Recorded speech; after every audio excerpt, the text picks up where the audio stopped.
Eh bien voilà, c'est reparti pour un nouveau confinement. Alors, pour inaugurer la nouvelle série des messages pour cette nouvelle période où nous sommes un peu éloignés les uns des autres, eh bien je vous propose une histoire de confinement tirée de la Bible, une histoire de siège plus exactement. Ça se passe dans le livre des rois, au 9e siècle avant notre ère, à l'époque du prophète Élisée.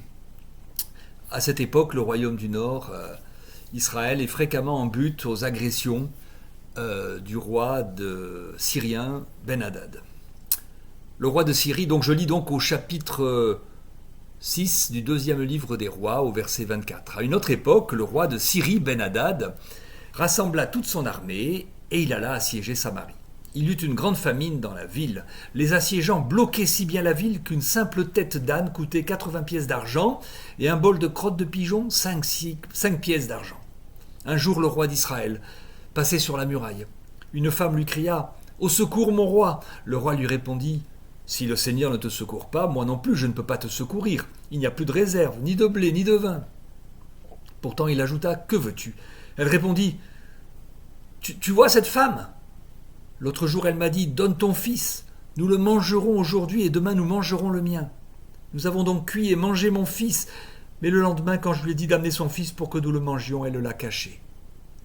Quand le roi entendit la femme lui raconter cela, il déchira ses vêtements. Il était alors sur la muraille de sorte que tous les gens de la ville virent que par-dessous il portait une étoffe grossière directement sur la peau. Le roi s'écria « Que Dieu m'inflige le plus terrible des malheurs, si, ce soir, Élisée, fils de Shaphat, a encore la tête sur les épaules. » Une histoire de siège, de famine, avec toutes les horreurs que les privations dues à un siège peuvent engendrer. Tout d'abord, même ce qui ne vaut rien en temps normal s'échange désormais à prix d'or. Même de la crotte de pigeon et une tête d'âne, des choses normalement sans valeur, deviennent de grande valeur parce qu'il n'y a plus rien à manger. C'est la famine, détresse matérielle.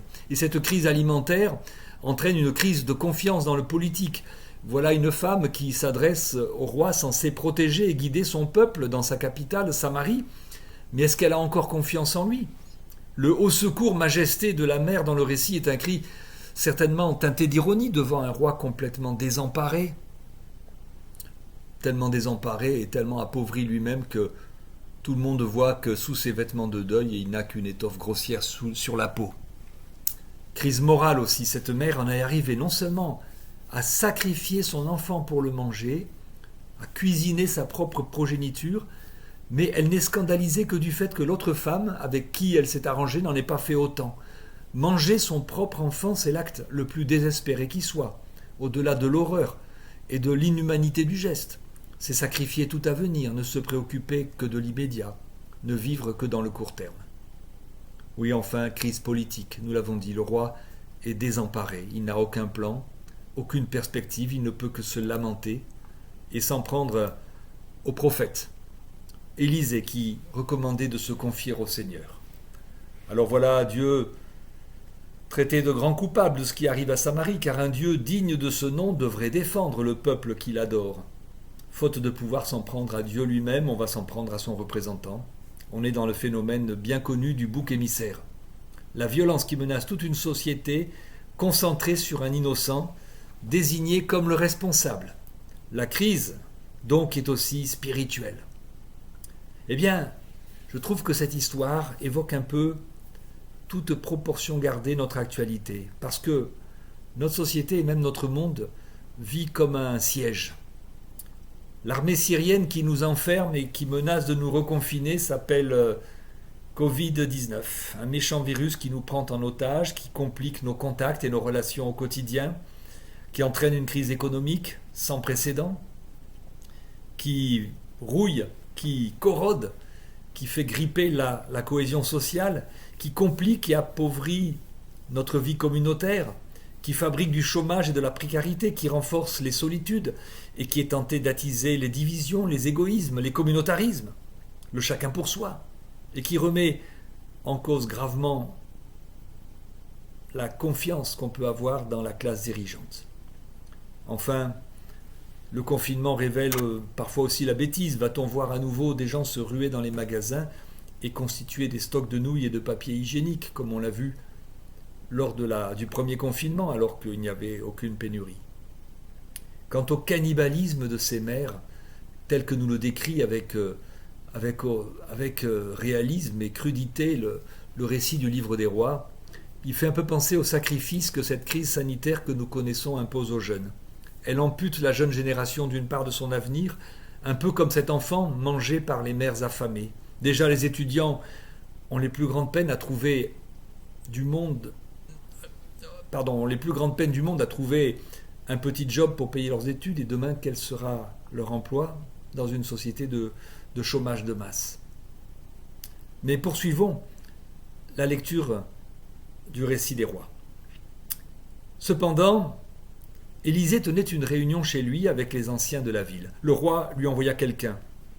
Mais avant même que cet envoyé arrive, Élisée dit aux anciens « Voyez-vous cela, ce fils d'assassin envoie quelqu'un pour me couper la tête. Faites attention, quand le messager arrivera, fermez la porte et empêchez-le d'entrer. D'ailleurs, on entend déjà son maître qui arrive derrière lui. » Élisée parlait encore lorsque le messager arriva et déclara « Ce malheur vient du Seigneur. Que puis-je encore espérer de lui ?» Élisée répondit « Écoutez tous ce que déclare le Seigneur. Demain à la même heure, on ne payera qu'une pièce d'argent pour 12 kilos de farine ou 24 kilos d'orge à la porte de Samarie. » Le porteur d'armes du roi, celui qui l'accompagnait toujours, répliqua au prophète « Mais même si le Seigneur ouvrait des fenêtres dans les cieux, ce que tu viens de dire se réaliserait-il » ? « Eh bien, répondit Élisée, tu le verras de tes yeux, mais tu n'en profiteras pas. » Deuxième tableau, il commence en évoquant cette discussion entre Élisée et les anciens de la ville. On pourrait se dire, voilà un beau discoureur qui parle, qui discute tranquillement alors que la mort rôde et que la famine est omniprésente. Et voilà qu'Élisée en plus annonce l'abondance au messager du roi. En pleine crise, en pleine détresse, il ouvre un avenir quand plus personne n'en voit. Le roi se lamente sur l'absence de Dieu qui a laissé tomber son peuple, pire, qui lui a envoyé ce malheur. Et son aide de camp renchérit sur cette opinion aussi unanime que désabusée. Mais il n'y a même plus d'espoir, et même si du grain tombait du ciel, cette abondance que tu annonces, Élisée, serait impossible. À vue humaine, donc, ce qu'annonce Élisée relève du grand soir, de l'utopie des lendemains qui chantent, une promesse incantatoire complètement décalée par rapport à la réalité. Mais la parole de Dieu vient faire éclater la vérité contre toutes les évidences, toutes les réalités qui finissent par nous faire perdre confiance. Ce que nous dit cette parole d'Élisée au messager du roi, c'est que Dieu conserve les rênes de l'histoire. Mais la vérité prophétique va donc éclater, et d'une manière assez bizarre, pour ne pas dire cocasse. Et j'ai hâte de vous lire la fin de l'histoire. C'est au deuxième livre des rois, toujours bien sûr au chapitre 7, à partir du verset 3. Il y avait 4 lépreux, installés hors de la ville, près de la grande porte. Ils se dirent l'un à l'autre, « Pourquoi restons-nous ici en attendant la mort ? Si nous décidons d'entrer dans la ville, nous y mourrons parce que la famine est dans la ville. Si nous restons ici, nous mourrons également. Descendons vers le camp des Syriens et rendons-nous à eux. S'ils nous épargnent, tant mieux. Si nous vivrons et s'ils nous font mourir, nous mourrons. » Au crépuscule, ils se levèrent pour aller au camp des Syriens. Ils arrivèrent à la limite du camp, mais ils ne trouvèrent personne. En effet, dans le camp des Syriens, le Seigneur avait fait entendre le bruit d'une puissante armée équipée de chevaux et de chars. Les Syriens s'étaient dit les uns aux autres, « Le roi d'Israël a payé le roi des Hittites et les rois des Égyptiens pour qu'ils envoient leurs armées contre nous. » À la nuit tombée, ils s'étaient donc enfuis pour sauver leur vie. Ils avaient abandonné leur camp tel qu'il était, laissant sur place leurs tentes, leurs chevaux et leurs ânes. Les 4 lépreux arrivèrent à la limite du camp. Ils entrèrent dans une tente où ils mangèrent et burent ce qu'ils y trouvèrent. Puis ils emportèrent de l'argent, de l'or et des vêtements qu'ils allèrent cacher. Ensuite ils revinrent et entrèrent dans une autre tente, et ils emportèrent divers objets qu'ils allèrent aussi cacher. Mais ils se dirent alors l'un à l'autre, « Ce que nous faisons là n'est pas bien. Ce jour est un jour de bonne nouvelle, et nous la gardons pour nous. Si nous attendons qu'il fasse jour pour la publier, nous serons certainement punis. Allons, nous devons porter cette nouvelle au palais royal. » Ils retournèrent à la ville, appelèrent les sentinelles de la grande porte et les informèrent. « Nous sommes allés vers le camp des Syriens et il n'y a plus personne.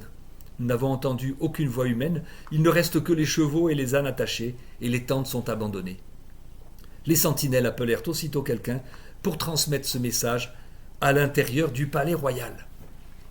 J'arrête là la lecture du récit et voudrais méditer cette suite avec vous.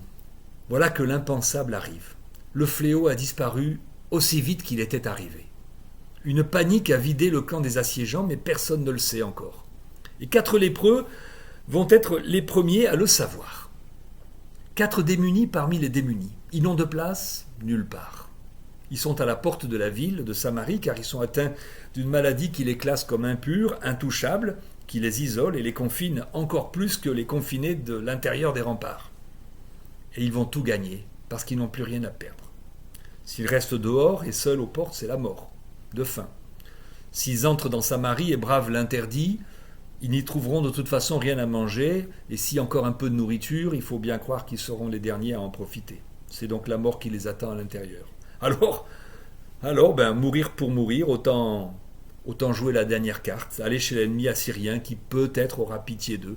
Ils vont affronter le danger directement. Comme on dit, ça passe ou ça casse. Et c'est là, comme on dit, qu'ils trouvent le jackpot.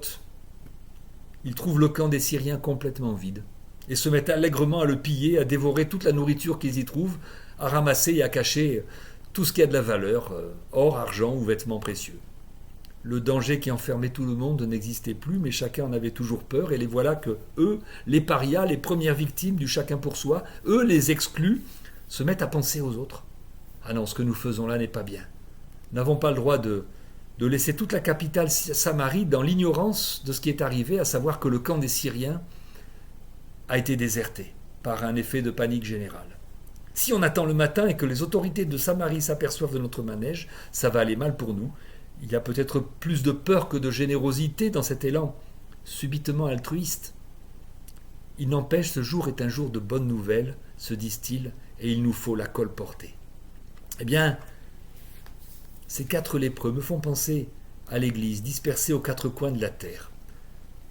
4 lépreux, peut-être l'image, oui, de notre monde et de l'Église qui est envoyée aux 4 coins du monde.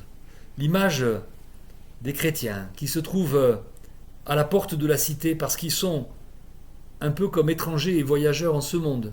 Ils sont citoyens de la cité humaine, mais aussi citoyens d'une autre patrie. Eh bien, ce sont les témoins que le Seigneur s'est choisi pour porter une bonne nouvelle. L'ennemi est vaincu, il a fui. Tout comme l'armée syrienne dans ce récit du second livre des rois. Alors je ne suis pas en train de vous dire que le Covid-19 a disparu en un clin d'œil. Je suis en train de vous dire que le royaume de Dieu s'est approché de ce monde en Jésus-Christ. Et nous n'avons plus à avoir peur, ni à nous enfermer dans le désespoir. Puisque nous savons désormais que plus rien ne peut nous séparer de cet amour que Dieu nous a manifesté en Jésus-Christ. Nous n'avons plus rien à gagner ni à prouver.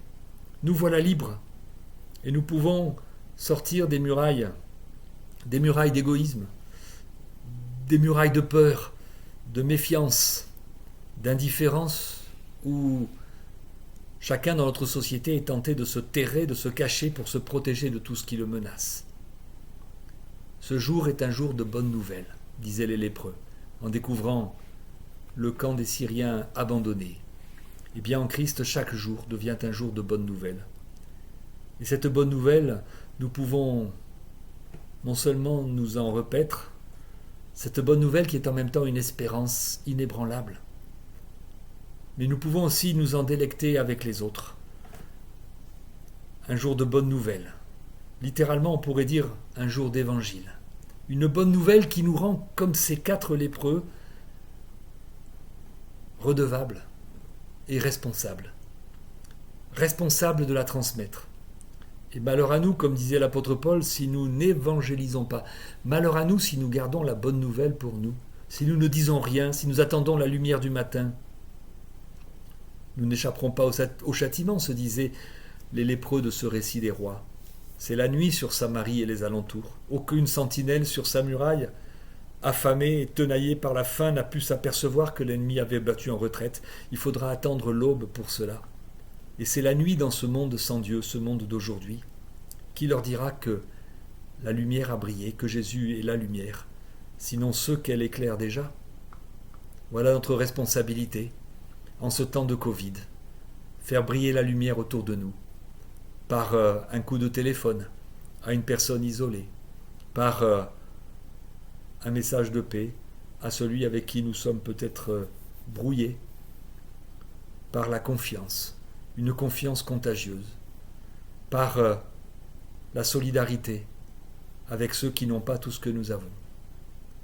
Et surtout, en ouvrant la bouche, en partageant notre foi, en disant en qui nous avons cru, en disant que le message de l'Évangile est un message d'amour.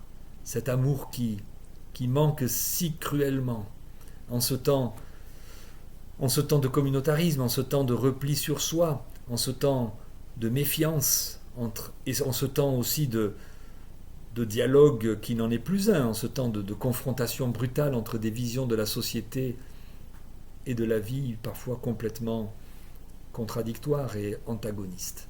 Oui, nous voilà, au pied du mur, comme ces 4 lépreux au pied de la muraille revenant du camp, les bras chargés de victuailles, de trésors, chargés d'aller dire à tous « Mais l'ennemi s'est enfui, il y a une victoire. » À bientôt.